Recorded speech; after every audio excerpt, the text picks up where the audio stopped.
In these strange missing person cases, the family and friends of the victims are left fighting for justice and raising awareness of their loved one's disappearance. That awareness might be key to a vital clue coming to light and revealing the truth about what really happened after they vanished without a trace. Number 10. Kenneth Jones was just 18 years old and with his whole life ahead of him when he vanished without a trace. A renewed appeal for information in 2024 brought his case back into media attention, but Kenneth remains missing. Kenneth was last seen at his home in the Ancram Court area of Scotland on November 2, 1998.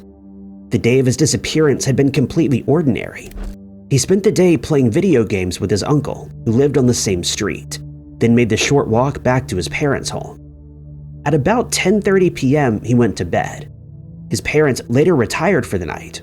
When they woke up at 7 a.m. the next morning, they found Kenneth's bedroom empty. It was a little unusual, but it didn't immediately strike them as something to worry about. At first, they thought Kenneth might have woken up early to go jogging. When the hours passed and there was still no sign of him, his parents guessed that he might have left to stay with a friend overnight instead of going to bed. It might have seemed strange to leave so late after telling his parents he was going to bed, but it was something he had done previously.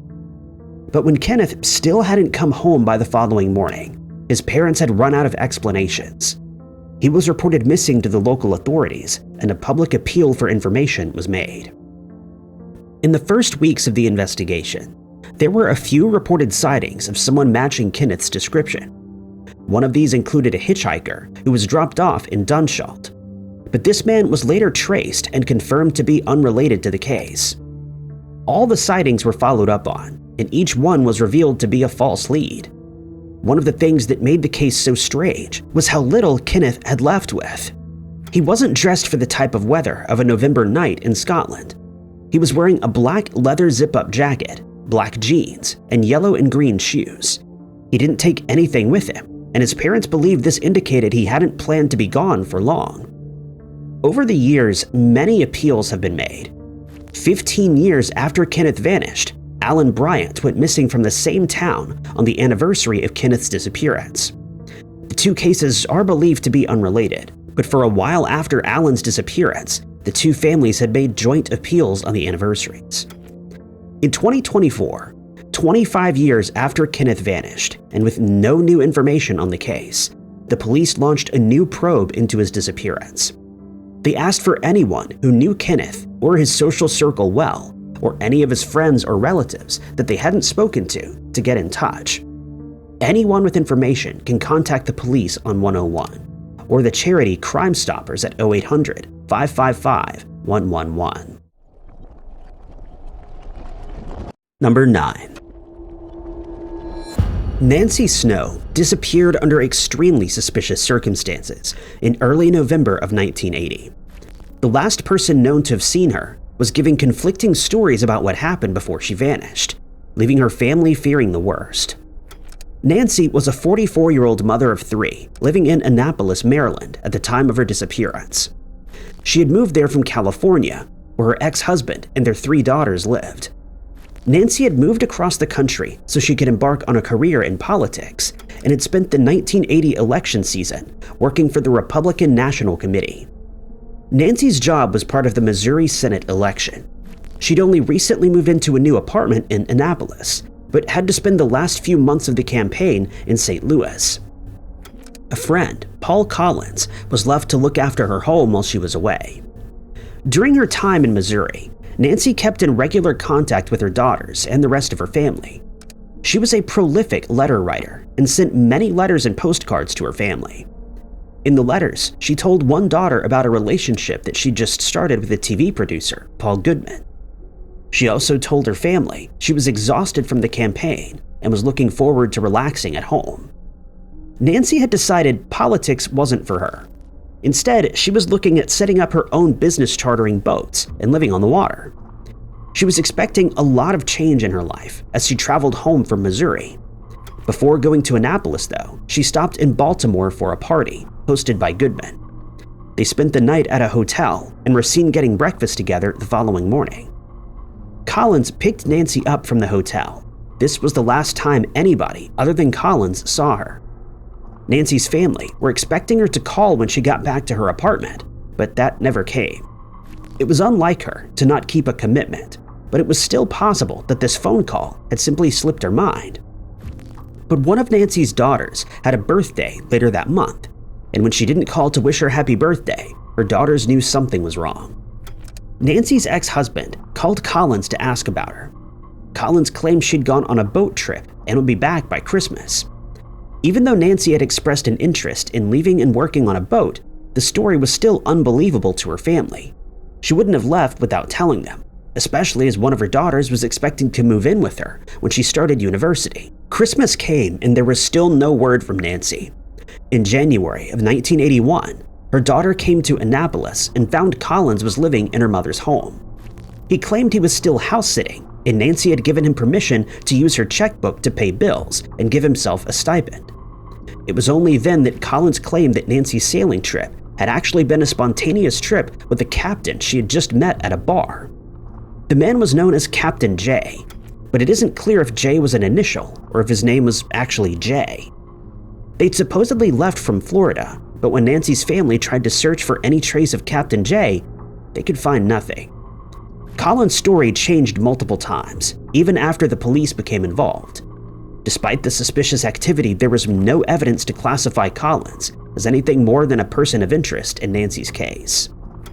Anyone with information in this case is asked to contact the Annapolis Police Department at 410-268-9000 and ask for Corporal William Nowell. Number 8. A year has passed since artist and cyclist Nash Quinn disappeared somewhere in the mountains of Wyoming. He was last seen on July 8, 2024, but wasn't reported missing until 2 weeks later. Nash was a popular professor at the University of Wyoming. He taught jewelry and metalsmithing, both art forms in which he excelled. By the time of Nash's disappearance, the summer break was in progress. Like many other teachers, he had plans to spend the summer visiting other institutions to give workshops. It was when one of these institutions couldn't get in touch with him that Nash's loved ones realized he was missing. On July 20th, the organizer of a workshop in Arizona emailed Nash's supervisor at the University of Wyoming. They'd been trying to get in touch with Nash about travel arrangements and hadn't heard back from him. The supervisor realized he hadn't seen or spoken to Nash since July 8th. It wasn't unusual for Nash to go short periods without talking to anybody socially. He was an introvert and preferred his own company. His best friend was out of town on a work trip, so the person who would regularly check in with him wasn't there to realize he hadn't been seen online since the day of the package email. Nash's supervisor got in touch with his family to see if anybody had seen or heard from him. A wellness check was requested, but when the police visited his apartment, they found it empty. Nash's phone and wallet were still at the apartment. The only things that were missing were his white single-speed bike, his helmet, and bike shoes. Other than art, cycling was Nash's biggest passion. He'd often go up into the mountains near Laramie on what he called survival rides. Search and rescue teams focused on the areas where Nash was known to ride, in particular Pole Mountain, Happy Jack Recreational Area, and Rogers Canyon. Search efforts on foot, horseback, and ATV turned up no clues. Eventually, Nash's friend gained access to his Google Cloud data. He discovered that shortly before Nash went missing, he'd been searching for information on Sheep Mountain. Shortly before Nash disappeared, they talked about going up into the mountain on their bikes, but his friend later learned that it was much more dangerous than it looked. The trails there were better suited for hikers, and those who had taken their bikes up there had run into trouble. Searchers feared that Nash might have taken a solo trip onto Sheep Mountain and had issues. He was known to go out with minimal equipment, including without water, making it even more dangerous. Search teams scoured the mountain for any clues, but the difficult terrain, large search area, and many crevices made it easy for something to have been missed. Multiple searches have turned up nothing, but the police have advised those thinking of spending their summer on the trails to keep a lookout for anything that looks out of place. If anyone does see anything, they're advised not to move it, but to take a photo and make note of the GPS coordinates. Anyone with information can contact the Laramie Police Department at 307-721-3563. Number 7. Sun Peaks in British Columbia is a small ski resort town around 56.6 kilometers northeast of Kamloops. It was here where 20-year-old Ryan Stuka wanted to spend the winter of 2017 and 18. But in the early hours of the morning on February 17, 2018, Ryan vanished without a trace. His case remains a mystery. Ryan was an avid snowboarder who'd come to Sun Peaks for seasonal work. He was still trying to figure out what he wanted to do with his life, but he knew he wanted to spend at least one season at a ski resort where he could enjoy work and his hobby. He made the 9-hour journey from where he lived with his parents in Beaumont with a friend named James. They would both stay in one of the many houses used by the seasonal workers at the ski resort. The first months of Ryan's time at Sun Peaks went exactly as he had hoped. Nobody knew of any problems between him and anybody else in the town, or any other challenges Ryan was facing.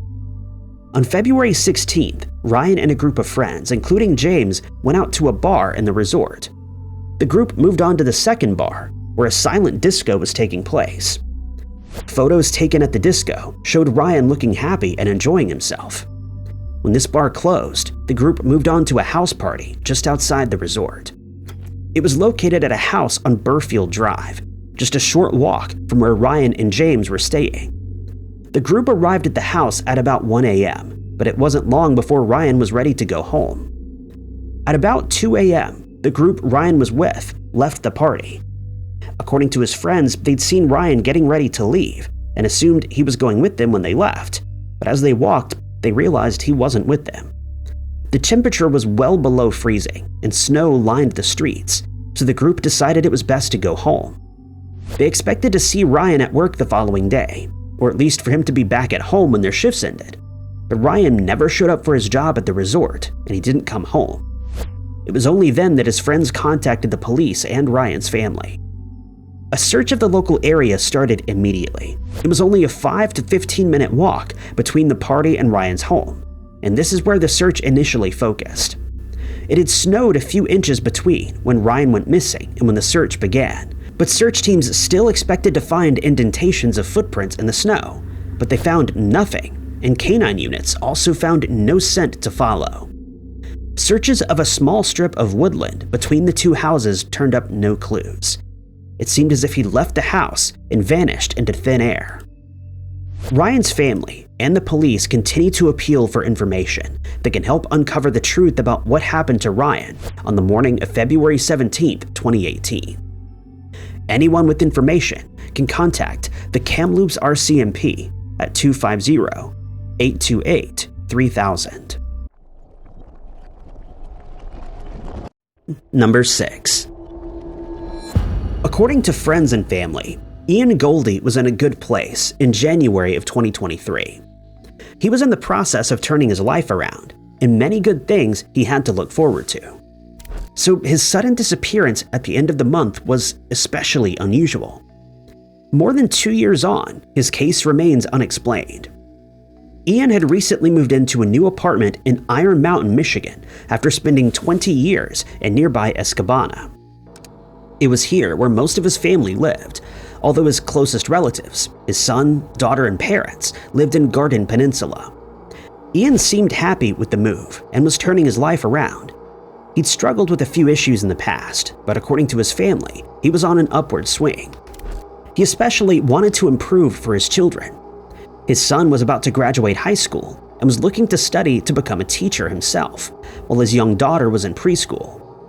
At the time of his disappearance, Ian was in the process of traveling to Garden Peninsula to spend time with his family. He didn't have a vehicle, and exactly how he was making the journey is unclear. He left his apartment on January 27th and made his way to Escanaba, where he stayed at a Quality Inn. For reasons unknown, Ian checked into the hotel under a false name. On the evening of January 28th, he sent a text message to his mother, asking her to order a pizza to his hotel room. There was a hold on his debit card after a recent visit to a casino, but it didn't seem to be too big of an issue. The next day, he sent a message to his son, saying that he'd gotten a ride to Garden Peninsula but it was the last anyone heard from Ian. At some point during his stay, there was what was described as a suspicious incident in the hotel parking lot. Early news reports also mention a concerning incident at the Anytime Fitness in Iron Mountain 2 weeks before Ian's disappearance. Neither incident is described in any detail, and it isn't known if either had anything to do with his disappearance. But recent bouts of paranoia could explain why he decided to check into the hotel under a false name. Days passed and there was no word from Ian. It was unlike him not to stay in touch, especially with his son and parents. They contacted the authorities and a missing person investigation began. Unfortunately, there are few public details available in this case. His family has made multiple appeals for information in the years since he vanished without a trace. According to the police, on the first anniversary of his disappearance, they were still receiving tips on around a weekly basis, but it's unknown if any of these led to leads that advanced the case.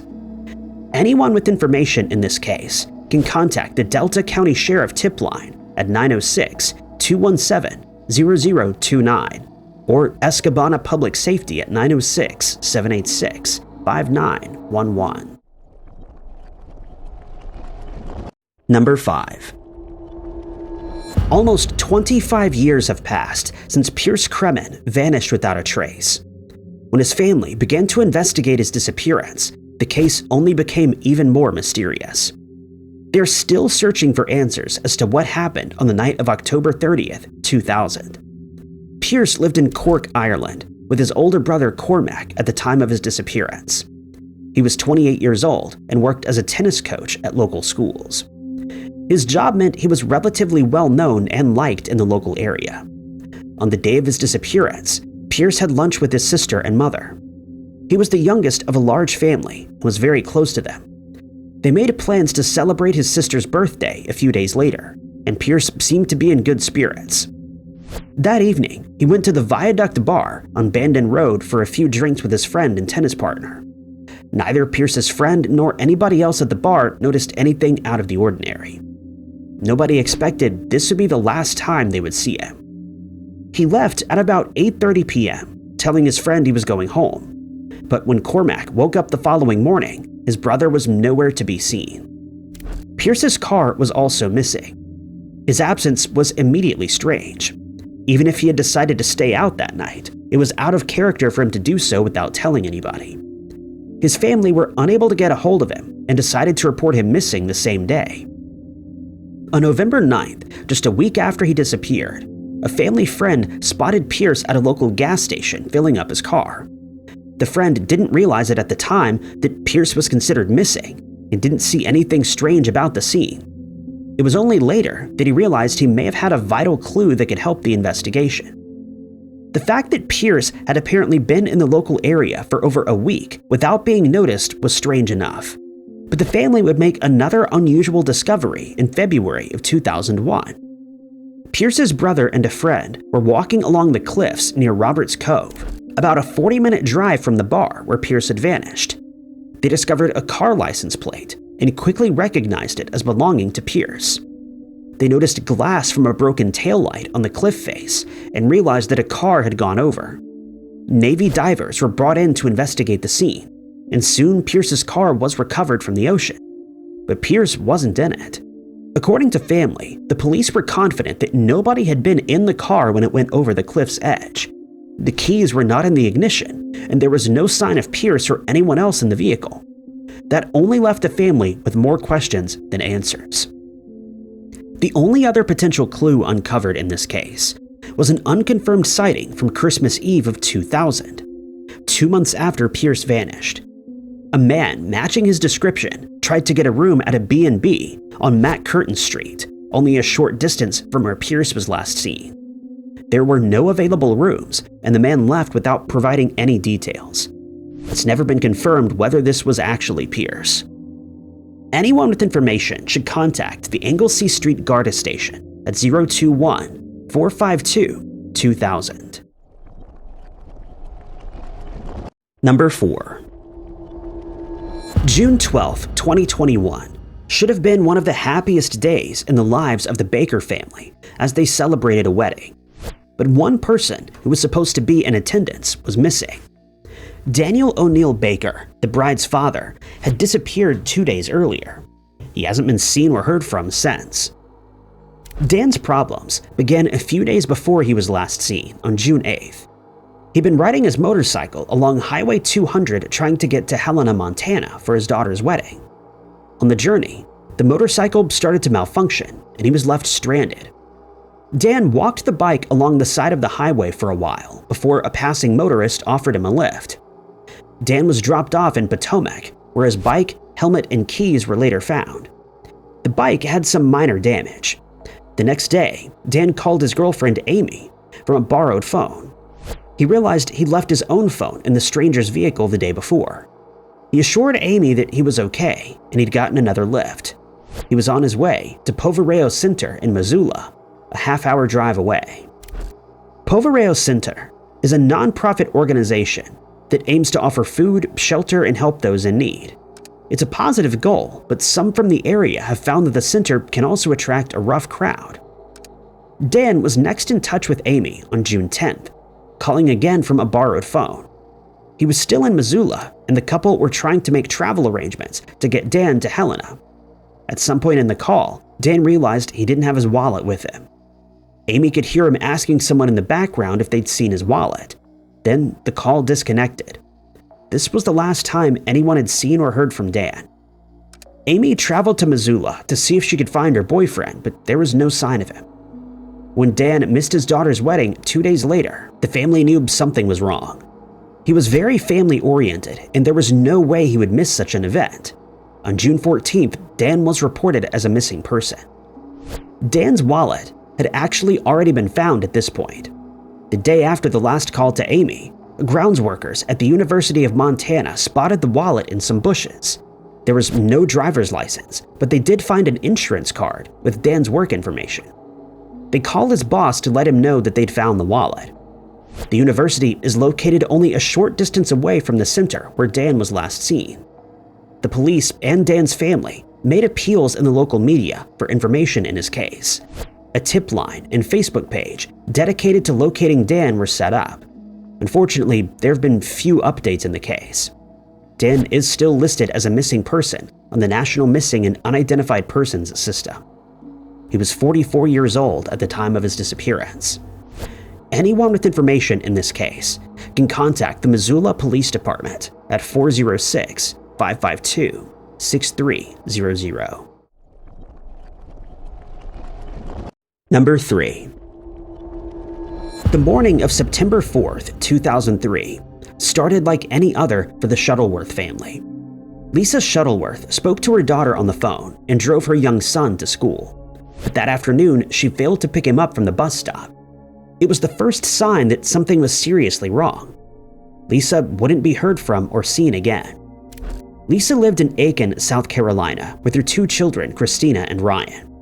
On the day of her disappearance, Lisa's daughter had been staying overnight with her grandparents, which wasn't unusual for the teenager. That morning, they spoke on the phone, with Christina asking if it was okay to get a ride back from school with a friend. Lisa said it was, but wanted her to call as soon as she made it to the friend's house so they could go shopping for school supplies. She'd woken up a little late, so she chose to drive her young son to school rather than having the bus pick him up. Lisa then stopped at a gas station and was caught on CCTV reading the newspaper in the stationary car. This wasn't unusual for her, and nothing about the footage seemed odd. Lisa made it back home and talked to a family friend on the phone. She told him she was expecting someone, but didn't reveal any details about who that might have been. According to her family, it wasn't unusual for Lisa to make excuses to put this friend off from visiting, and they think it's possible that the expected visitor may have been made up. The last time anybody spoke to Lisa was at about 10 a.m.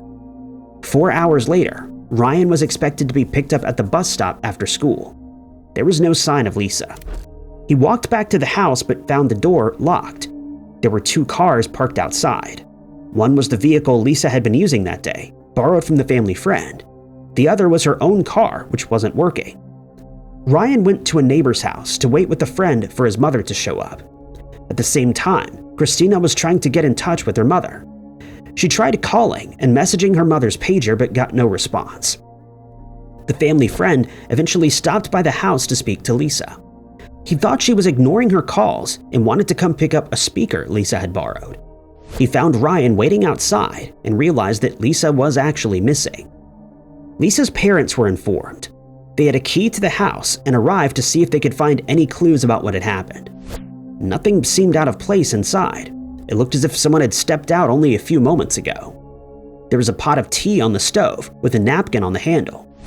Lisa's rings were on the windowsill, as if she'd taken them off to do the dishes. Her makeup bag was still in the house, and the only thing that seemed to be missing was Lisa's pocketbook and pager. Lisa's parents tried to report her missing on the same day of her disappearance, but they were told they had to wait 24 hours before they could make a report. The following day, Lisa was still nowhere to be seen. The missing person report was filed. It wouldn't be until a week later that the police started an official search at the house. Sniffer dogs couldn't find any scent, and there was no sign of foul play at the house. Lisa's family have been critical of the police response and believe valuable clues may have been missed early in the investigation. They don't believe Lisa would have willingly disappeared and suspect someone knows what happened to her. Anyone with information can contact the Aiken County Sheriff's Office at 800-922-9709. Number 2.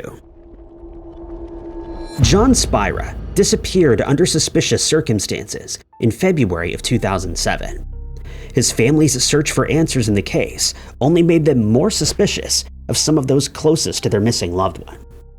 John was last seen on February 23, 2007. It was supposed to be a happy day for him. The 45-year-old had spent the last 2 years going through a difficult divorce, and his estranged wife had finally agreed to terms. He was looking forward to the future. John had a girlfriend and was recruiting investors for startup business opportunities. He was already running a cable company with his longtime business partner from their office in unincorporated West Chicago. There didn't appear to be any issues with the business, and nothing to suggest there were any problems between the two partners. Exactly who the last person to see John was remains unclear. John's business partner claimed there were other vendors on site when he left on the evening of the disappearance. The vendor claims his business partner was the last person to see him. Whichever is true, it's believed to be around 7 p.m. when he was last seen. John had arrangements to meet a friend for dinner at 8:30, but he never arrived. The following day, John's band was scheduled to perform in Montgomery. Music was one of John's biggest passions, and he was well known in the local blues clubs for his guitar performances. He took on the stage name Chicago Johnny and was always the first person to arrive for gigs, but on that day, he was nowhere to be found. It was at this point where most of John's friends became concerned. His girlfriend had already tried to report him missing to the police. On the evening of his disappearance, she tried to call him several times but got no response. It was alarming enough that she tried to file a missing person report the same day, but was unable to.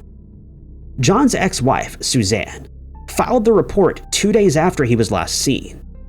Dogs were brought into John's place of business to try to find any trace of him. His vehicles were all accounted for, and no signs of foul play were found. A large roll of plastic wrap was found missing from the property, but the police couldn't confirm this was related to the disappearance. In September, John's family put up a large missing person billboard opposite the office, appealing for information. According to the family, the next day it had been removed by an unknown person. 2 days after the billboard went up, the office building was up in flames.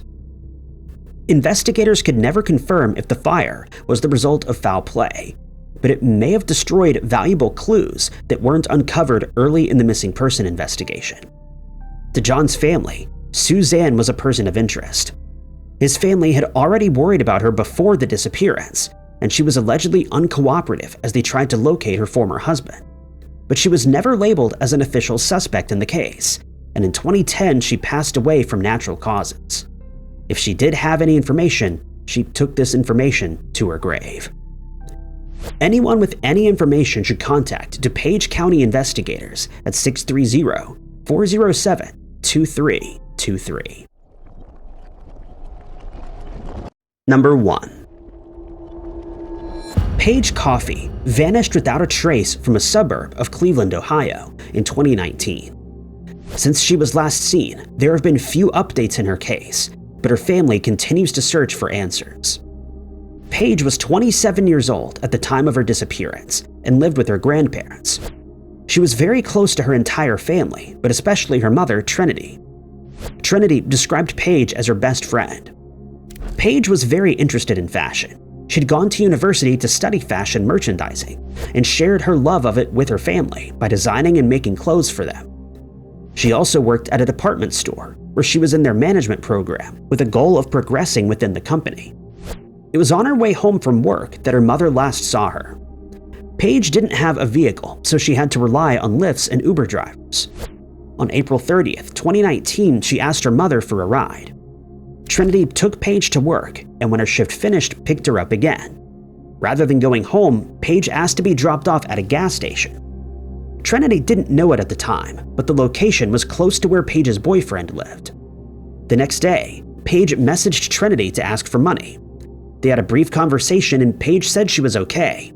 Her mother sent $30, and it was the last time she would hear from her daughter.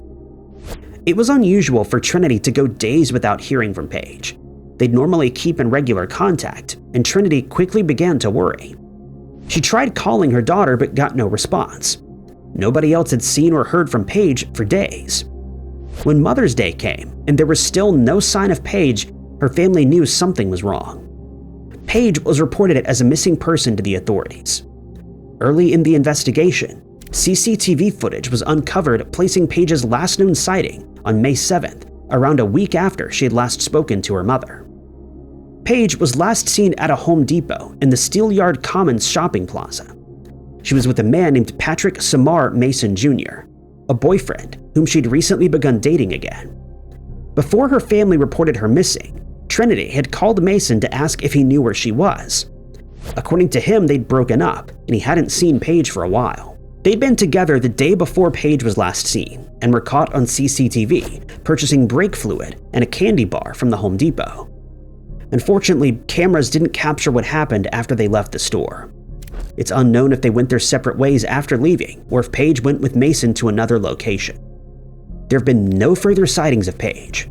The police have listed Mason as a person of interest, but no arrests have been made in the case, and there have been few updates in the years since her disappearance. Anyone with information can contact the Bethonie Police Department at 216-681-1234. Thank you guys so much for watching. If you liked this video, be sure to hit that like button. Also, don't forget to subscribe and click that notification bell to keep up to date with all of our future uploads. But my name is Ty Knotts, and I'll catch you guys in the next video.